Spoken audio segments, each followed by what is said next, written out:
Ave Maria in the Afternoon is a co-production of Ave Maria Radio and EWTN Radio and carried across the EWTN Global Catholic Radio Network.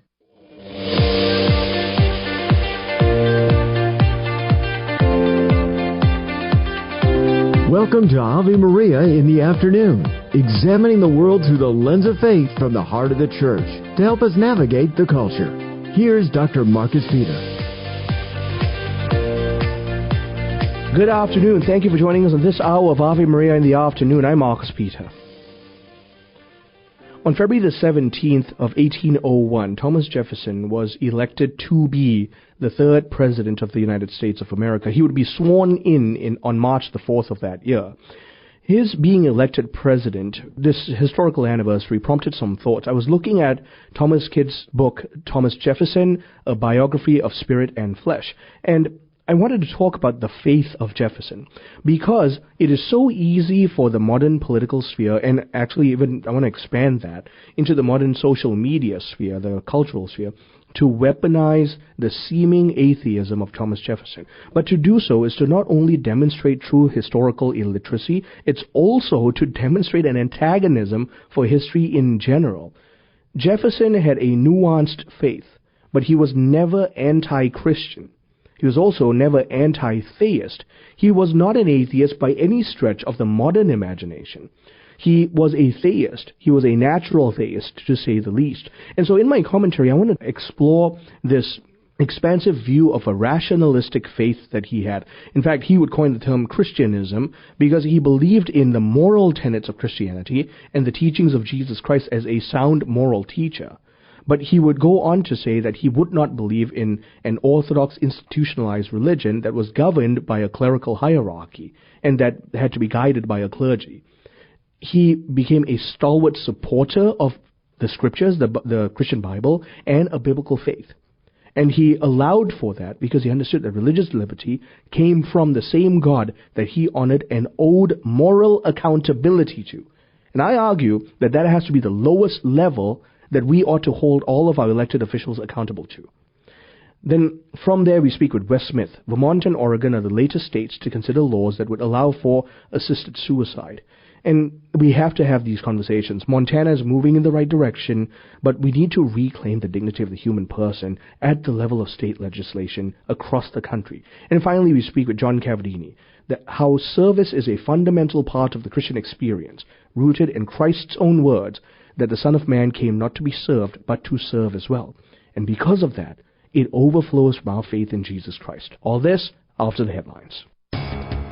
Thanks, Marcus. Good afternoon, everyone. This is your Ave Maria Radio News for Monday, February 17th. It's the feast of the founders of the Order of Servites. Today's news brought to you by Visiting Angels, providing loving care and assistance for seniors in need at visitingangels.com. Pope Francis remains in the hospital. He was admitted Friday for bronchitis and underwent several tests which show he is battling an infection. Doctors are modifying his treatment plan. An update this afternoon said he no longer has a fever and received the Eucharist today. Stay tuned to EWTN News and Ave Maria Radio for any updates. Secretary of State Marco Rubio says he wants all the hostages held by Hamas to be released as soon as possible. Rubio telling CBS's Face the Nation that he's working closely with the Israeli government to secure the immediate release of the hostages, despite the agreement outlined in the ceasefire deal. There are some that are supposed to be released coming up next weekend. We expect that to happen, but we'd like to see them all come out. We're not in favor of waiting weeks and weeks. Now, that may be the process that's in place because of the deal, but we would like to see them all out as soon as possible. Israel is set to receive 6 more hostages held by Hamas on Saturday. The U.S. will hold talks with Russia tomorrow over ending the war with Ukraine. NBC's Richard Engel. Today, Secretary of State Marco Rubio arrived in Saudi Arabia to meet the Russian side. On Sunday, President Trump said he'll be joining the process soon, meeting directly with Russian President Vladimir Putin. Secretary of State Marco Rubio will lead the delegation for the talks in Saudi Arabia. Ukrainian officials have apparently not been invited. There's several people injured after a Delta Airlines flight from Minneapolis crashed at a Toronto airport today. Paramedics say at least 9 people are being treated, with 1 person in critical condition. Pictures and video show the plane upside down. Weather conditions at the airport are snowy. From your AveMariaRadio.net news desk, I'm Steve Clark.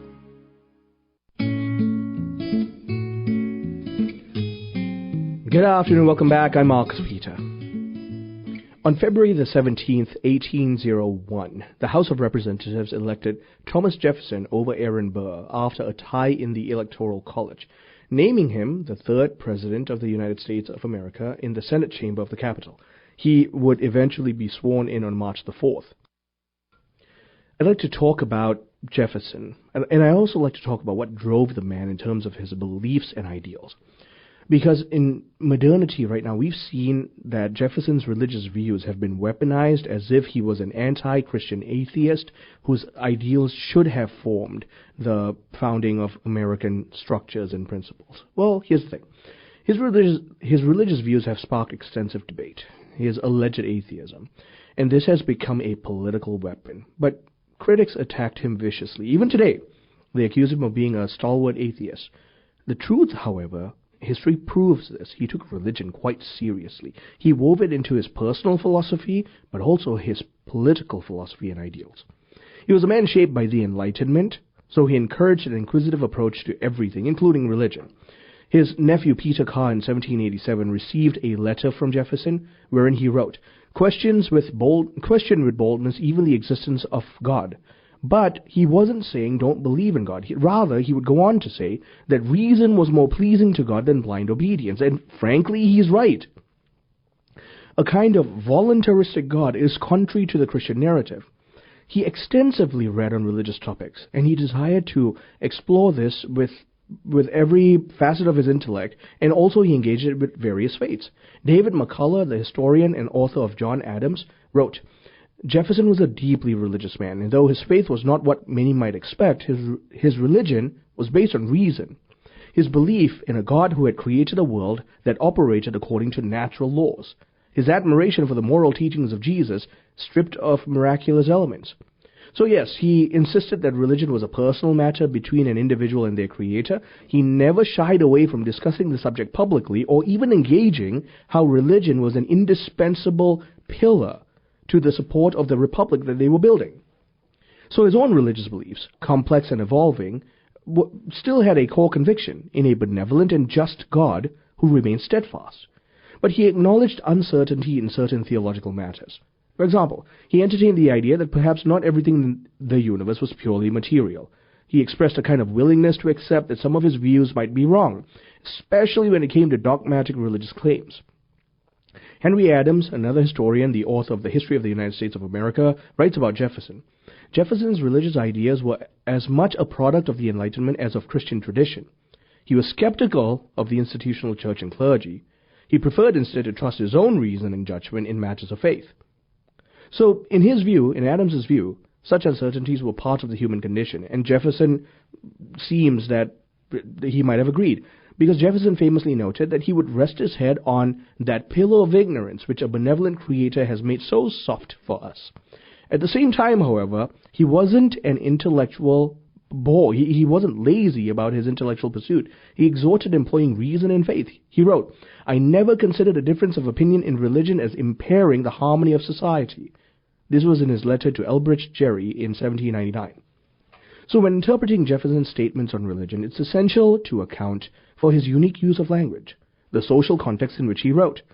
His expressions of religious belief, while sincere, often couched in terms of Enlightenment philosophy, and it makes it challenging to categorize his view within a particular Christian framework, or even secular framework for that matter. He did believe in a God. He called God a benevolent governor. He called God the infinite power. He rejected traditional Christian doctrines.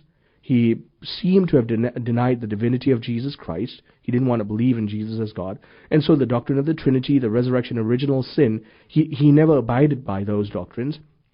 He called these theological innovations, and he believed that they distorted the true essence of Jesus' teachings. So he would be one of the pioneers of that notion of Jesus being a good moral teacher. But he would say this, the doctrines of Jesus are simple and tend all to the happiness of men, and he wasn't wrong. This was in his letter to John Adams, a devout Christian, in 1813. Jefferson admired Jesus for his moral philosophy, particularly for advocating universal love, kindness, and an objective moral standard. He believed that Jesus' teachings held timeless wisdom. And this is where his understanding of Christianity is a little nuanced, I should say. I'm not trying to defend it entirely, but we can admit that. He described himself as a Christian, but his definition of Christianity was unconventional. He said, I am a Christian in the only sense in which he, Jesus, wished anyone to be, and this is where he was wrong. Sincerely attached to his doctrines in preference to all others, and that's true, he had a complete loyalty to Jesus, but only in moral teachings. And so he would go on to say, ascribing to himself every human excellence and believing he never claimed any other. This was in his letter to Benjamin Rush in 1803. So yes, he embraced Jesus' moral teachings. He considered this a kind of rational creed, but he completely distanced himself from the supernatural aspects of Christianity. This kind of whitewashed historical Christianity, he called it Christianism. It was rooted in reason and ethics, but it wasn't a true assent of faith to divine revelation. And so there's a distinction to be made. His relationship with organized Christianity was marked by the fact that he rejected institutionalized religion. He believed that clergy and the enterprise of theology corrupted Jesus' teachings, and so in his private work, he set to strip away the miracles and supernatural elements of the gospel. His Jefferson Bible, quote-unquote, this was a personal compilation of Jesus' teachings for him. And this was the reflection of his effort. He wanted to present a version of Christianity that was moral and would give you moral guidance and teachings, but was stripped of the supernatural. You take that aside, though, he remained completely supportive of the actual Bible's value, quoted from it copiously, and even acknowledged that it offered ethical wisdom for the nation. He helped promote the Virginia Bible Society, which provided Bibles to families who could not afford one. And in fact, he also said, children should be first taught to reason before engaging with religious texts. Now, regardless of his intent, he was right. The church was always saying this. Jefferson's religious views defy easy categorization. Joseph Ellis, the historian, author of Founding Brothers, wrote, Jefferson's religious beliefs were difficult to classify, but they were characterized by a strong commitment to principles of religious liberty. He had a skepticism about Orthodox Christianity, but he had an enduring faith in the idea of a benevolent creator. So more than just a person, a loving person who is an absolute God. So yes, he was a theist, a believer in a God who actively sustains the universe in love. He wasn't a conventional Christian, but he seemed to honor a kind of ethical accountability to nature's God. In his own words to Benjamin Rush in 1800, I have sworn upon the altar of God eternal hostility against every form of tyranny over the mind of man. Edmund Morgan, the author of American Slavery, American Freedom, wrote, Jefferson's faith was more concerned with the moral teachings of religion than with doctrine. His rejection of traditional Christian orthodoxy was rooted in his belief in a rational universe governed by divine laws, and he retained a sense of moral obligation to a creator. So yes, his rejection of core Christian doctrines might have given him a certain category, maybe a Unitarian perhaps. His views represent a blend of Enlightenment rationalism, a kind of ethical monotheism, and it still, however, drove the biblical notion, Judeo-Christian principles, that undergird our understanding of religious liberty and individual liberty in this nation. And this is an approach that, for all its complexities, shaped the foundations of America and American religious freedoms. You know, those things in the Bill of Rights, especially the First Amendment, that we take for granted. So much so that when we look back to the Declaration of Independence in 1776, we see that that same man penned the words, the God who gave us life, gave us liberty at the same time. So this line emphasizes liberty, but it reflects his view in a benevolent creator, and that benevolent creator is the origin of all our human rights. And so to that end, I want to quote John Meekum again. In the book Thomas Jefferson, The Art of Power, he writes, Jefferson was no atheist, but he was certainly not anti-Christian. He believed in a God who had created a rational universe, who had endowed human beings with reason and the capacity for morality, but he rejected the divinity of Christ and miracles of the Bible. Jefferson was a man of faith. Faith that was personal, rational, and independent of skewed doctrine in his mind. It would be irresponsible and historically illiterate to think that he was an anti-Christian atheist and anti-American. In fact, let us at the lowest level espouse reason when we explore our faith for the happiness of our nation. Stay tuned. I'm Marcus Peter. Do you own popular index mutual funds or ETFs? If so, you're automatically own shares of companies that conflict with your moral beliefs. Ave Maria mutual funds are managed to conform to pro-life and pro-family values. Long-term investors can invest in the no-load Ave Maria mutual funds. The experienced professional portfolio managers make decisions based on investment fundamentals and pro-life values. You can learn more about Ave Maria mutual funds today at 866-AVE-MARIA or visit AveMariaFunds.com. CMF Curo is a Catholic healthcare ministry providing families nationwide with a better solution centered around whole health, spirit, mind, and body. Our members share their medical burdens within a faith-filled community. At CMF Curo, our members have access to a spiritual director, concierge services, and other health and spiritual resources. Find out if CMF Curo is a better solution for your family. Visit mycatholichealthcare.com. That's mycatholichealthcare.com. On the next Epiphany. I know your works. You are neither cold nor hot. Vanessa Denhagarmo here. Kendra Tierney Norton will join us to offer encouragement to stay faithful to God during trials. Even the apostles wavered, so we're not alone. Steve Ray wrote Upon This Rock, and we'll talk about the upcoming feast of the Chair of St. Peter. Epiphany, weekdays at noon. And be sure to catch past episodes in our archive at AveMariaRadio.net. When your children consider going to college, where are you going to find a place that will prepare them for the future and build on the foundation that you've laid? The answer? Ave Maria University. With an authentically Catholic curriculum, including 35 majors, AMU prepares students to take on the world. My daughter told me she was published in a scientific journal as an undergrad. I'm so proud of her. The world needs Catholic physicists, and my daughter's going to be one of them. Learn more at avemaria.edu. That's avemaria.edu.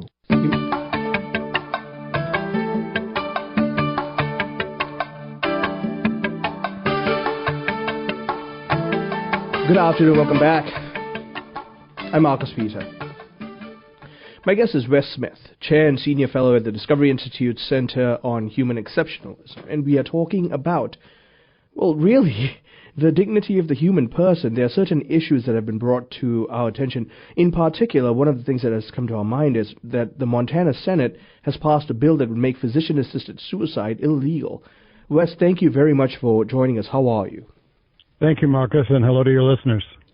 So, let's talk about this. For a long time now, especially in Montana, the notion of physician-assisted suicide has been obfuscated under the guise of some kind of intellectual honesty when it comes to where the line ought to be drawn. But a recent bill might be able to shed true clarity on this.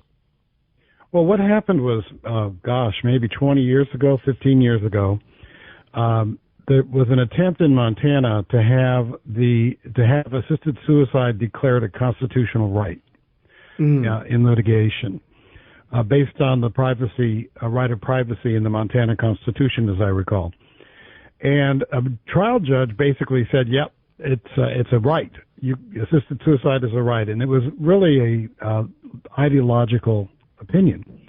Well, the Supreme Court of Montana wanted to do likewise, but as I recall, and it's a long time ago, they had one problem, that during the discussions, the legislative discussions on this clause in the Constitution, they specifically said, we're not allowing assisted suicide. Mm-hmm. So the Supreme Court wasn't able to find a constitutional right under the privacy clause. So instead, they basically did this very muddled decision saying, and it was under the living will statute, that, assisted suicide isn't against the public policy of Montana. They didn't say it was legal. They said it wasn't illegal. Right. And which can make it legal. But then they said that consent is a defense. So if a doctor prescribed lethal drugs to a patient at the patient's request, that would be a defense to the charge of homicide, whatever the charge might be. Right. So there have been attempts since then, both to outlaw assisted suicide explicitly in public policy and to legalize it. None of them have passed, and this is the closest that I recall a bill coming. It passed the Senate. It still has to pass the House, and it has to be signed if it passes the House. Right. But it is a step forward. And West Virginia, in the last November election, passed a constitutional amendment outlawing assisted suicide. And that was the first actual proactive pushback against the death agenda since this whole reign of advocacy to legalize assisted suicide began, back in 92 and even before, in the 80s. And the clarity of this bill in terms of its language is making very clear that if it passes, Montana is going to be the second state, right? This is after West Virginia. And it's drawing some really hard distinctions. The language of, for example, an act by a physician of purposely and knowingly prescribing a lethal dose of medication to a patient that the patient may self-administer to end the patient's life. So it's leaving no wiggle room here, because prior to this, they could attempt to make distinctions such as after life support is withdrawn, or dying because it's an unintended result of pain medication. But now, no, this is being made very clear. There has to be an explicit intent in doing so. Yeah, I don't like the term medication because it's not meant to help anything. It's meant to kill, so I would call it poison, but, whatever. You're right. And they also, I'm glad they put in the part about that it doesn't include comfort care medication and withdrawing from life support, because advocates of assisted suicide become very intellectually dishonest on these points. They say there's no distinction to be made when you take somebody off a respirator and assisted suicide, but that's not true.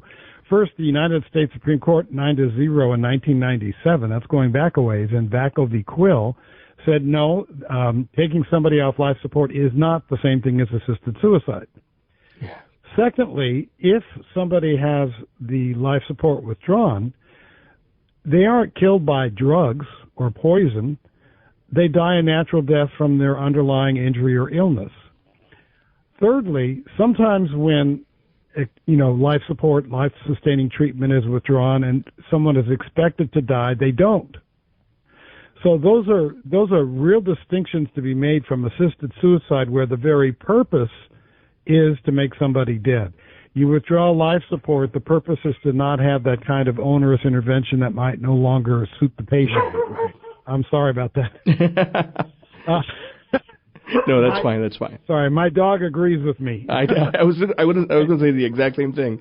He seems to agree with what we're saying. Now, the horror of this is that while Montana is moving down this path, Vermont has swung to the other extreme. I mean, I couldn't believe it when I found out that. Well, Vermont is probably the most radical of the assisted suicide legalizing states. Yeah. Followed by Oregon, I'd say. Vermont allows people to get assisted suicide via telemedicine. In other words, internet conversations. Vermont does no longer requires that somebody receiving assisted suicide be a resident. Now, that's an attempt by the assisted suicide euthanasia activists to nationalize the agenda, which they can't do state by state, apparently. So they're having a couple of states, Oregon was the other one, do away with residency requirements, which was supposed to be one of the big guidelines to protect against abuse. Right. So, and now Oregon and Vermont both are saying, we're going to allow, they've got bills in the hopper. I would be surprised if they didn't pass, but we don't know for sure. They're going to say non-doctors, like physician's assistants or certified nurse practitioners, can also prescribe death. Now, I love physician's assistants and certified nurse practitioners, but they are not certified doctors and specialists that you would want to attend to if you had that kind of a serious condition. Yeah. Especially when you consider the fact that this language is allowing for them to have a kind of carte blanche almost, because the language is also allowing for not ever seeing a doctor or having an in-person consultation or examination. So by telemedicine, you can speak to someone who's a non-doctor clinician. The language just simply says a non-doctor clinician, and now you're prescribed with these poison pills at your own leisure. There's a certain horror that ought to grip us when we consider that scenario. Yeah, and the Oregon one says that a third person can pick up the poison. Right. So, I mean, people have to understand that there's a great con game being played here.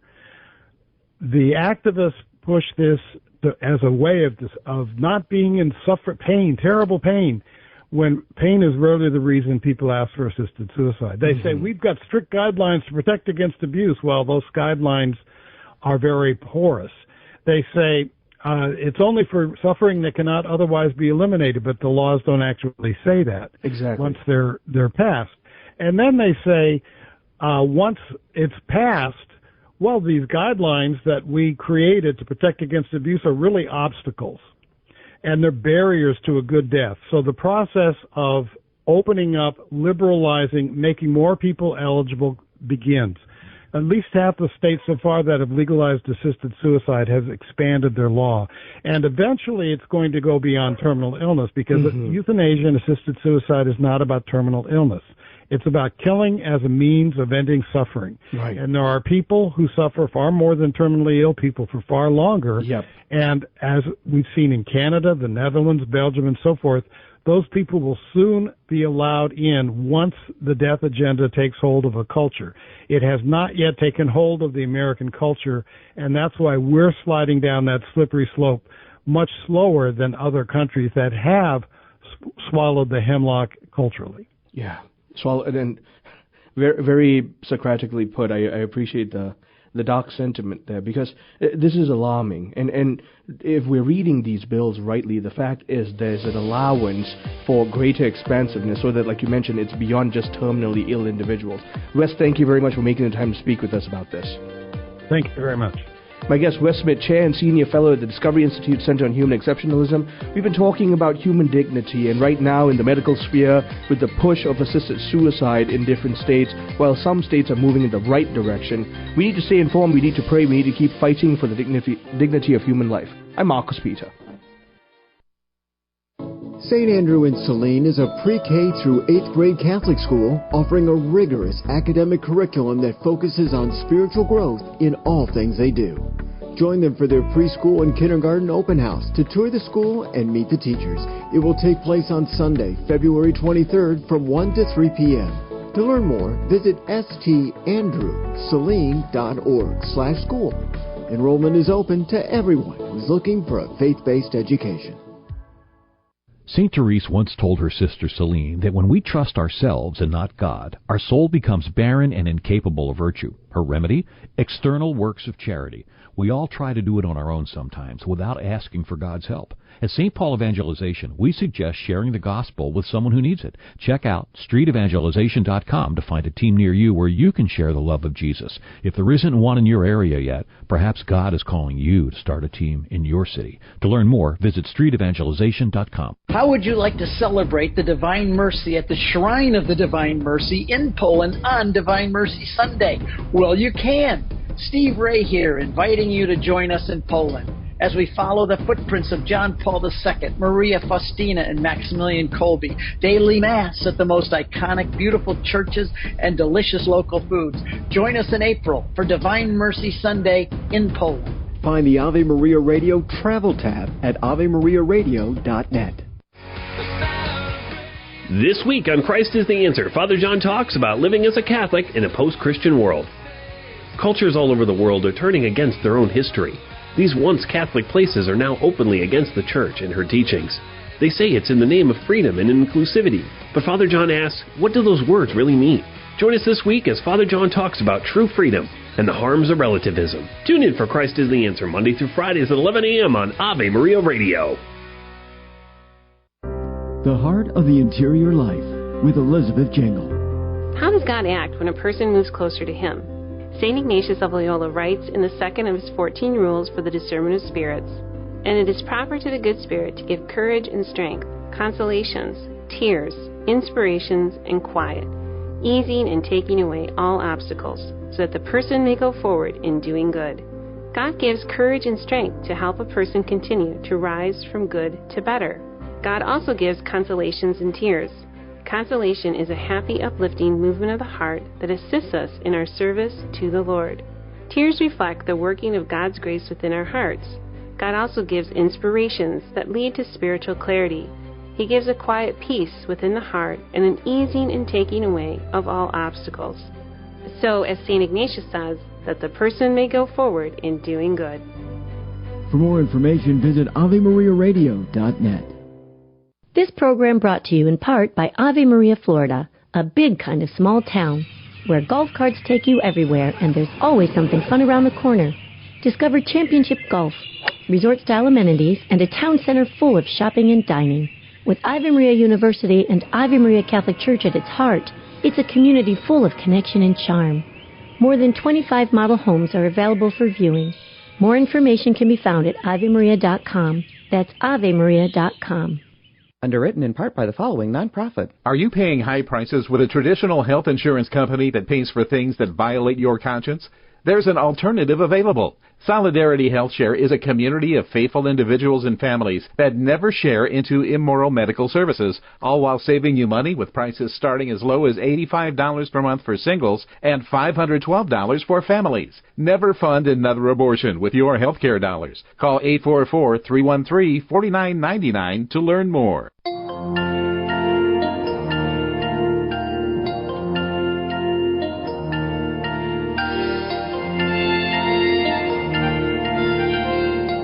Good afternoon, welcome back.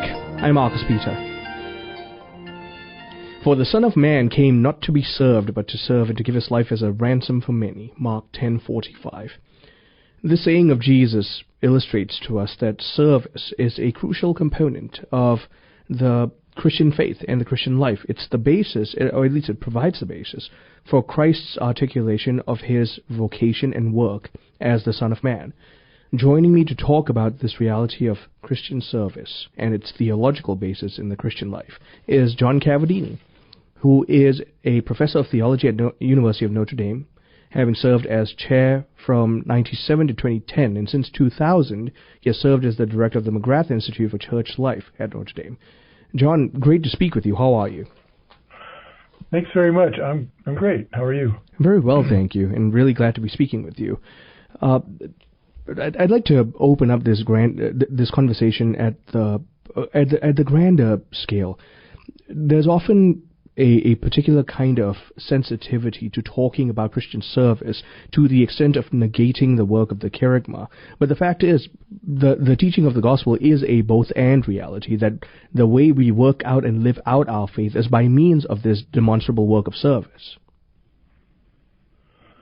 Yeah, absolutely. I think that people talk about service, though, often as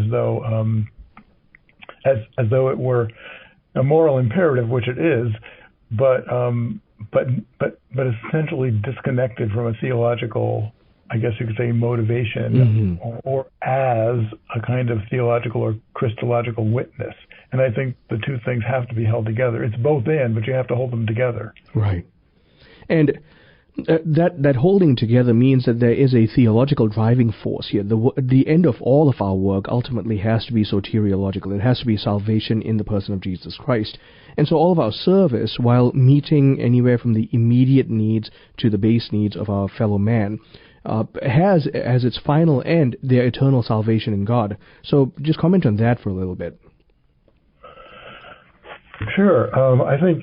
I think it's easy for Catholic service, even Catholic service projects, let's put it that way, to become one-dimensional and to speak in terms of social justice only. Nothing wrong with social justice, don't get me wrong, but I think if you speak only in terms of justice, you basically lose a connection to the theological justification for service. Because you end up giving the impression that a society that the language of justice is enough to create a wonderful society, but it's not enough, because Pope Benedict XVI himself said in his encyclical God is Love that you will never have a state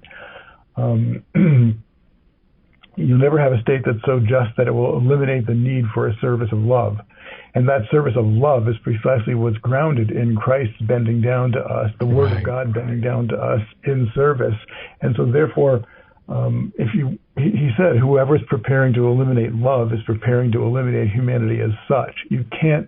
So therefore, If you're going to talk about the state or society in terms of justice only, you're basically eliminating human beings from the equation, because the deepest need of human beings is to be loved, and that need is fulfilled only finally by God. Yeah. That's what we call salvation. And therefore our own works of love are intended to bear witness to and help people participate in that larger gift of love.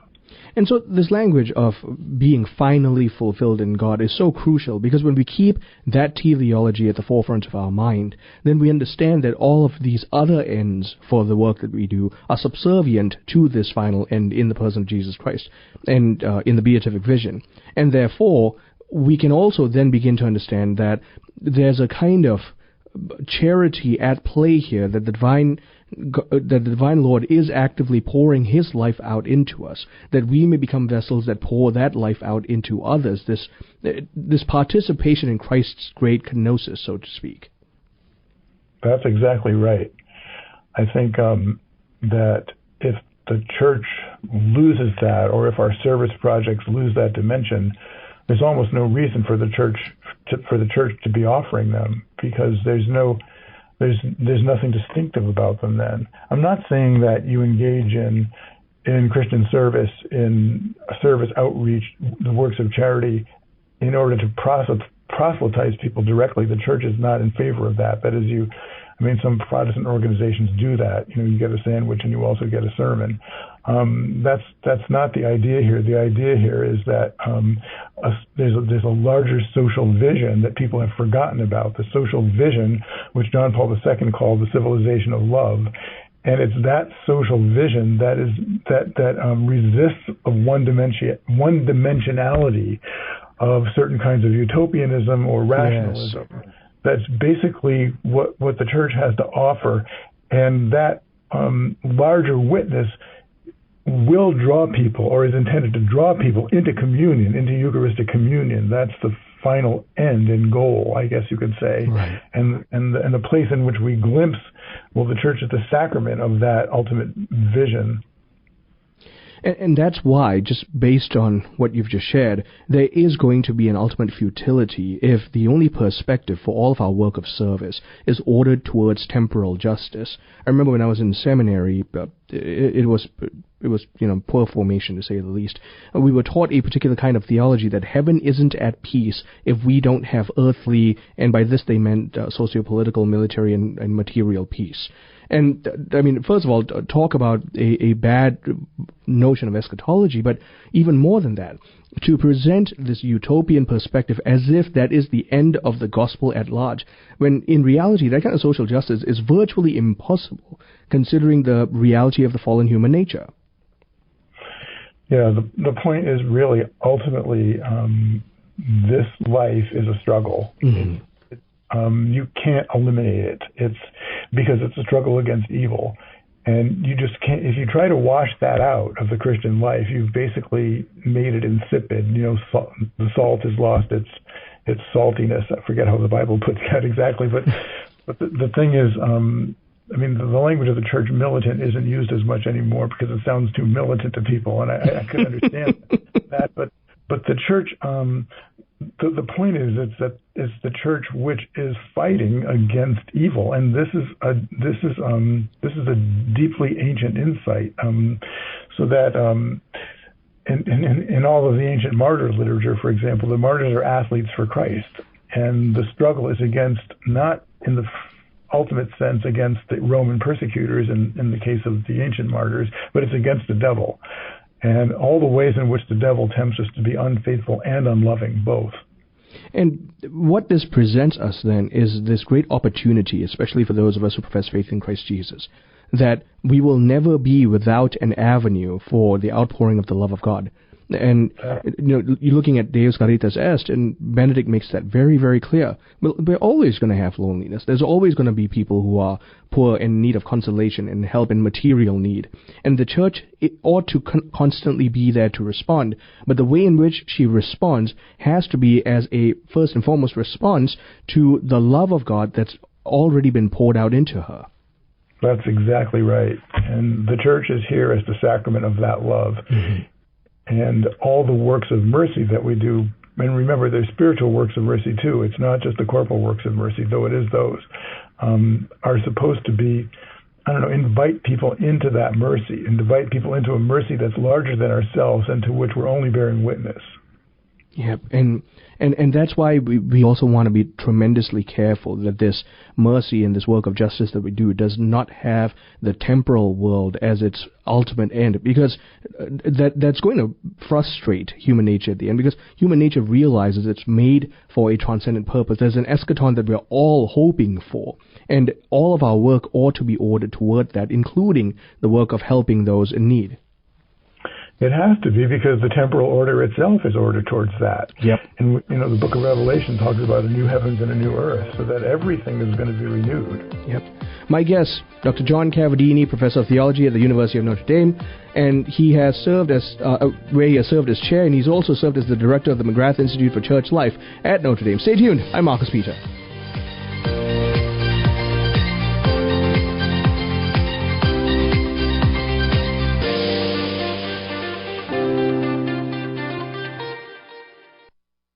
The Wine Palace in Livonia is a proud sponsor of Ave Maria Radio. The Wine Palace is a family-owned business for over 60 years where customers come in for a great service. The 9,000 square foot store includes a humidor, specialty wine room, and a rare and collectible spirits room. We have the largest selection of spirits in the state at the most competitive prices. Ask for one of the brothers, Cliff or Kelly, and thank them for their strong support of Catholic Radio. Delivery is available. Please visit the Wine Palace at I-96 in Middlebelt or at winepalacemi.com. Ave Maria in the Afternoon is underwritten by the following nonprofit organization: Real Estate for Life. Buying or selling your home or business property? Real Estate for Life can connect you with one of 1,400 pro-life real estate agents around the world. When Real Estate for Life receives a referral fee, they donate 70% to Ave Maria Radio and Human Life International. More information at realestateforlife.org or 877-LIFE-US1. That's realestateforlife.org. The Catholic Church teaches that Jesus Christ is literally and wholly present, body and blood, soul and divinity, under the appearances of bread and wine. Feeding 5,000 from a boy's 5 barley loaves and 2 fish, as recorded in John chapter 6, is quite a miracle. Yet the next day, Jesus downplays it in verse 27. Do not work for the food that perishes, but for the food that endures for eternal life, which the Son of Man will give you. Likewise, God's provision of manna to the Israelites in the desert was also a great miracle, yet Jesus similarly downplays it in verse 49. Your ancestors ate the manna in the wilderness, but they died. This is the bread that comes down from heaven, so that one may eat of it and not die. Jesus is clearly stating that His Eucharist is greater than both of these amazing miracles, and the Catholic Church absolutely takes Him at His word. Examining the truths of the Catholic faith, this is faithforensics.org. It's time for Family Man with Dr. Gregory Popchak. Does your family make regular time to work, play, talk, and pray together every day? Research shows that when Catholic families create strong, consistent daily rituals for working, playing, talking, and praying together, they set the stage for teaching their kids Christian attitudes toward work, leisure, relationships, and faith. If it's true that values are more caught than taught, family rituals are what makes a Christian worldview truly contagious. That's why the rite of family rituals is such an important part of the liturgy of domestic church life. It helps families come together as strong domestic churches and learn what it means to be intentional disciples at home and in the world. To discover more ways your family can celebrate the liturgy of domestic church life, check out the newest editions of Parenting with Grace and visit CatholicCounselors.com. I'm Dr. Greg Popchak, but you can call me Family Man. To discover more ways faith can enrich your life, visit CatholicCounselors.com. Hi, I'm Ed Bahura. We understand the unique challenges of homeschooling, and we are here to support you with expert private tutoring tailored to your child's needs. Whether it's math, science, or reading, Sylvan Learning is here to help your child excel and build confidence. Our experienced tutors make learning fun and effective, while our flexible scheduling fits into your busy homeschool routine. Call 1-800-EDUCATE. When your children consider going to college, where are you going to find a place that will prepare them for the future and build on the foundation that you've laid? The answer? Ave Maria University. With an authentically Catholic curriculum, including 35 majors, AMU prepares students to take on the world. I've seen the difference in my son since he's been at Ave Maria. He's happy, he's excited about what he's going to do with his degree, and he's living his faith. Learn more at avemaria.edu. That's avemaria.edu.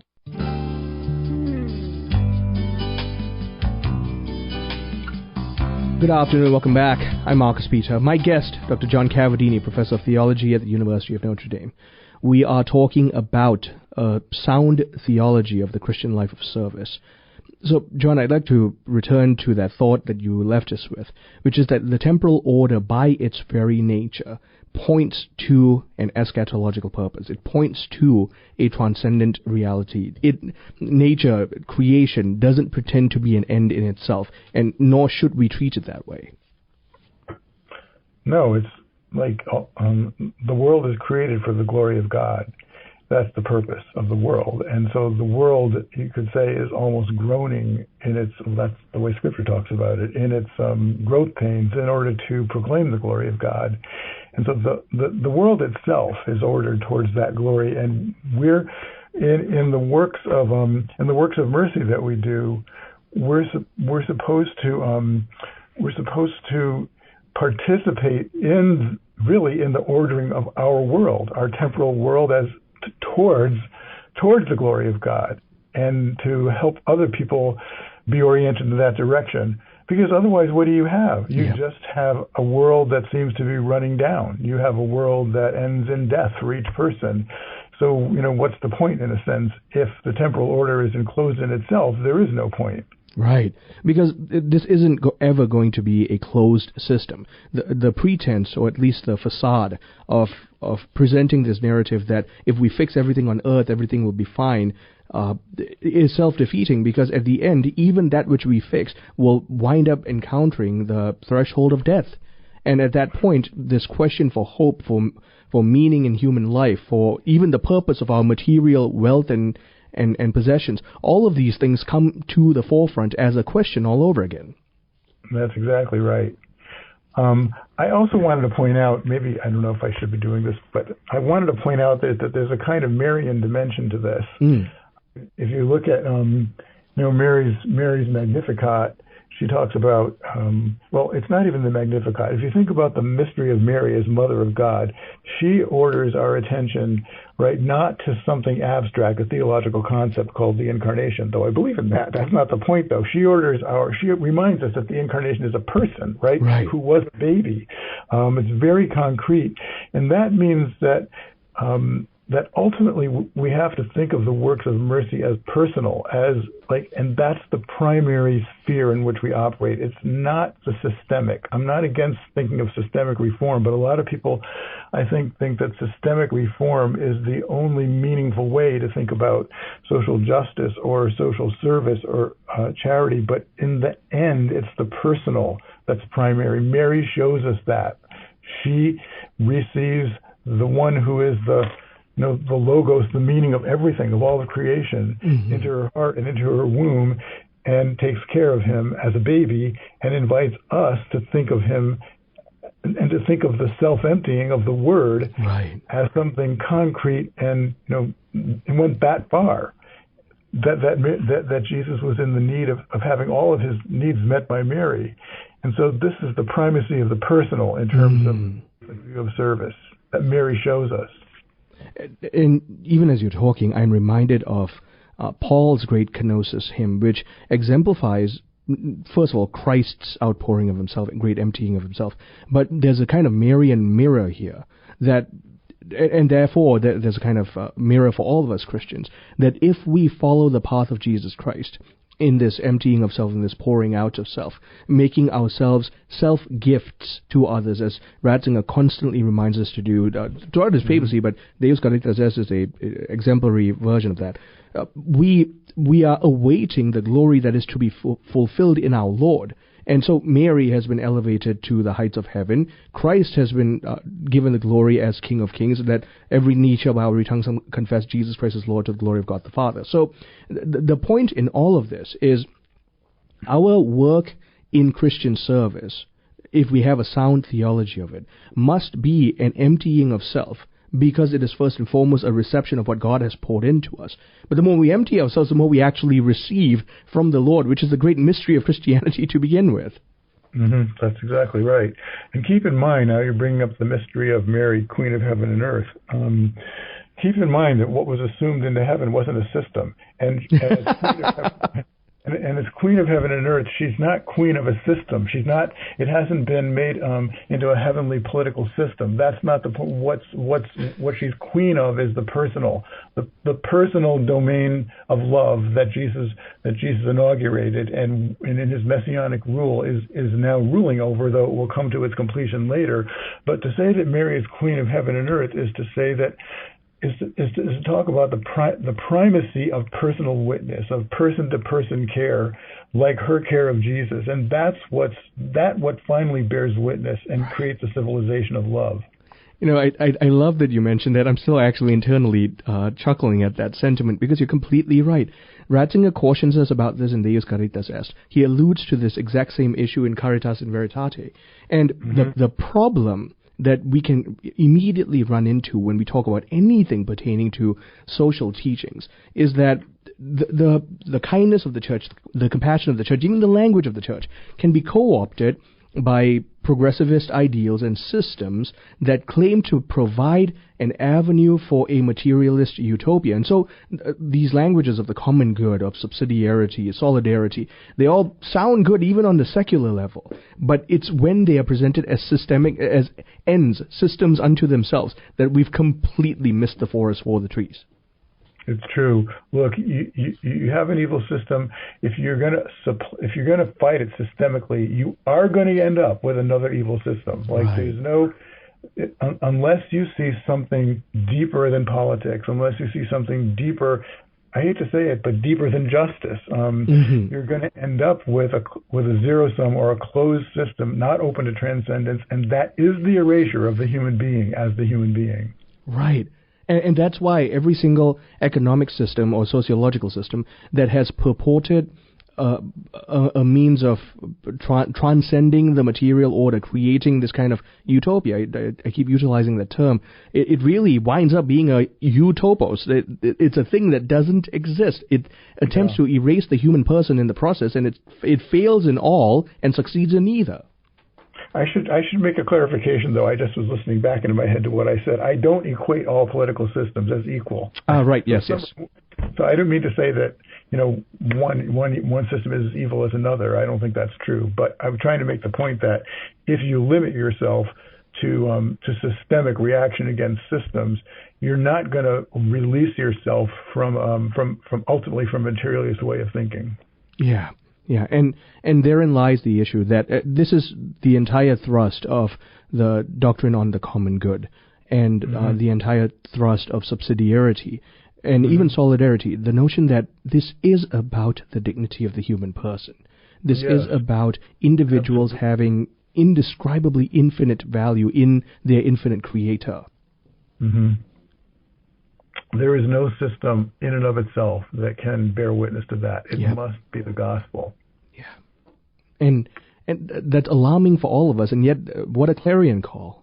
Because that also means that the little good that we do within the small spheres that we have possess eternal value, and that's what Christian service looks like at the level of the church. Yeah, that's right. I don't know if you know who Dorothy Day is, I'm sure, but you probably knew that Dorothy Day also wrote a biography of the Little Flower of Thérèse of Lisieux. Mm-hmm. She wrote that biography because she said that she wrote it for people who feel futile, for Catholics who feel futile. Mm-hmm. You know, that the gestures of love that they do in their life go nowhere because they've been convinced by systemic thinkers that it's worth nothing. Right. She said she wrote the book exactly for that purpose. And she said there's more power in one act of grace than in a whole hydrogen bomb. Wow. Yeah, I think I vaguely recall that quote. We own a copy of that biography of Saint Therese, and We're so tempted by the material order, so tempted by the secular narrative, to say that the only difference we can make is the kind that creates ripples across the world. And when we think that way, we are already thinking in such a limited, secularist manner that defeats the gospel teaching, the biblical teaching, the Christian teaching of the value of the human person. Yeah, because we started thinking, well, I have to change the system, and then we start ignoring the person who needs a cup of cold water. Right. And it's not big enough, it's not grand enough, so my attention isn't there anymore. To quote from, I believe it's from that same book, that the vanity of Eve was the desire to exercise power, to seduce, to drag down. Talk about the fact that this is a temptation from the garden all over again, and yet the Christian really finds himself when he makes a complete gift of himself, not at the desire of accruing power, but at the service of one another and ultimately of God. The Gaudium et Spes makes that point in the Second Vatican Council in chapter 22, or the most famous chapter in it, I hope, mainly anyway, where he says that the vocation of the human being is fully revealed only in Jesus Christ, who emptied himself. And insofar as he revealed, so far as he who had everything, he was God, emptied himself, he reveals that our vocation is to do likewise in him. Yep. And to echo Gaudium et Spes again, and ultimately the vocation of man is known primarily and most fully in God. And so the only way we're going to find ourselves and what we're meant to do is to pursue God in the first place. So all of our work of service will mean nothing, even if we feel compelled within, if we're not discerning first what is the call of God for each and every one of our lives. Yeah, and I think we also have to remember, I said this before, but I want to emphasize that the spiritual works of mercy are equally important as the corporal works of mercy, and including instructing the ignorant and bearing wrongs patiently. Those kinds of things have a lot of power, but we don't necessarily unleash it. Yeah. John, thank you so very much for making the time to speak with us. Absolutely. Thank you. My guest, Dr. John Cavadini, Professor of Theology at the University of Notre Dame. We've been talking about having a proper theological concept of our lives of Christian service. Thank you for joining us. I'm Marcus Peter.